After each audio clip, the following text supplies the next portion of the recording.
నా పేరు తుల్జా రామ్ సింగ్. నేను ఒక 2-3 విషయాలు చాలా క్లుప్తంగా చెప్పి ముగిస్తాను. 75 సంవత్సరాల నుండి 97%కు పైగా ఉన్నటువంటి బీసీలను, ఎస్సీ, ఎస్టీ మైనారిటీలను అణిచివేసే కుట్రలో భాగంగా కొనసాగింపే ఈ యొక్క కులగణన సర్వేను మనము భావించవచ్చు.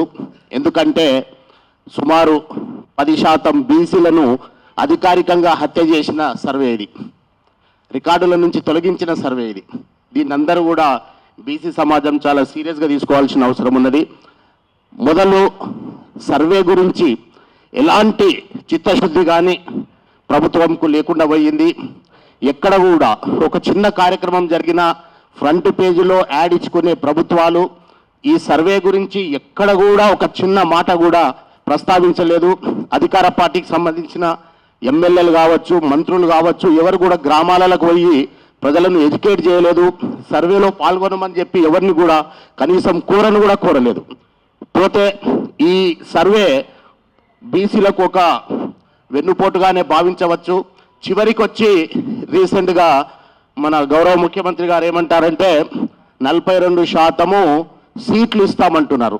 సార్, మేము అడిగింది భిక్ష కాదు, మా వాట అడిగినాం, మా హక్కు అడిగినాం. మేము 42% సీట్లు ఇస్తామని చెప్పి మీ రాజకీయ పార్టీలు ఓడిపోయే సీట్లల్లా వాళ్ళు బీసీలకు ఇచ్చిన దగ్గర వీళ్ళు ఓసీలకు ఇచ్చి, వీళ్ళు ఓసీలకు ఇచ్చిన దగ్గర వాళ్ళు బీసీలకు ఇచ్చి మా యొక్క రిప్రజెంటేషన్ లేకుండా చేసే కుట్రలిది. సంవత్సరం క్రితం ఏ మాట అయితే చెప్పినరో సర్వే చేయడానికి చెప్పినటువంటి మాటనే ఈరోజు మళ్ళీ కంటిన్యూ చేస్తున్నారంటే ఈ సర్వే ఎంత కుట్రపూరితమైందో మనకు అర్థమవుతా ఉన్నది. కాబట్టి ఈ సందర్భంగా people's committee for caste census మరియు బీసీ ఎంప్లాయీస్ ఫెడరేషన్ తరఫున ఒకే ఒక డిమాండ్ చేస్తున్నాము.